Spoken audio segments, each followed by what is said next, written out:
All right, and for another edition of Advice, I'm joined by Ryan Townend of William Joseph Communications. Ryan, thanks for coming in. No, thanks for having us. Now, we're talking about the importance of a good website this morning. So, why have a good website? Yeah, well, every company needs to have a website today. Let's be clear. Your website is really your online presence. It's the hub of all of your marketing. It's the home of your brand. It's where your stories live. And you have to make sure that your website is up to date, current with all the most detailed information that you have with your company, and it gives a great user experience. Now, when it comes to people looking at your website, it's like a really quick glance, and they can kind of know your story, correct? Yeah, it's your chance to make a first impression. Sometimes that's the first touch point a person's going to have with your brand or your company, so you want to make sure you make the first impression great. So I guess what makes a good website? Yeah, so first of all, it's accessibility and usability. Does the website work? So you have to have a website that's really intuitive in nature, so when your customers come in, they know where to find information, and they can navigate through it really quickly. So for example, Amazon, you can't find a website that's more intuitive than Amazon. All the information's there, and it's just super easy to use.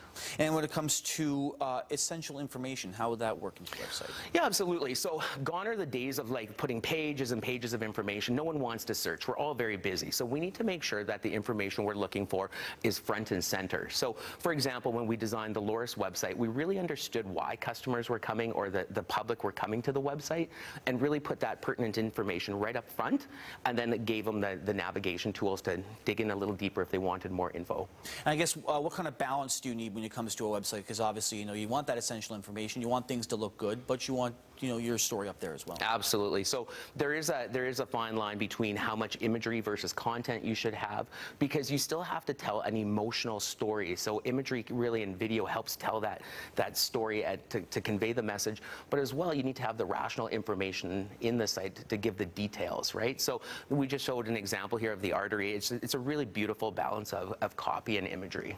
And staying true to your brand. Talk about that and importance. Yeah, so don't fall victim to trends. You always have to make sure that your website is true to your brand. So if your brand is really based on like innovation, you should have an innovative website. You can come across that. You look at an Apple website, they don't even have to have the logo there. You can just tell by the brand and the design aesthetic that that's Apple, right? So it has to translate through all the pages and the whole experience. And purpose as well. This is a point that you were telling me earlier before this interview. Purpose is a major point of it. Super important. Why do you have a website? What's the website's job in your marketing plan? Is it simple brochureware to just tell your story? Is it a portal for e-commerce? Do you want to capture data? Why do we have this website, and how do we create it so that it functions to fit both your business model and your marketing model? So I guess how do you know if your website's doing good enough? Yeah, absolutely. There's a lot of data that you can use to track how people navigate through your website and to really understand where they're landing and how long they're staying. You look at things like conversion rates to figure out, now we built it to maybe gather leads. Are we getting leads out of this site? And honestly, the biggest thing is it current? The world is changing so quickly. There's always new rules. We have to make sure that your website is functioning on both the desktop and the mobile platform.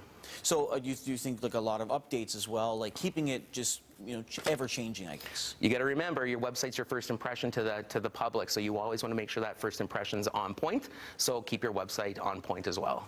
Well, always some great information from you, Ryan. Thanks so much for joining us this morning.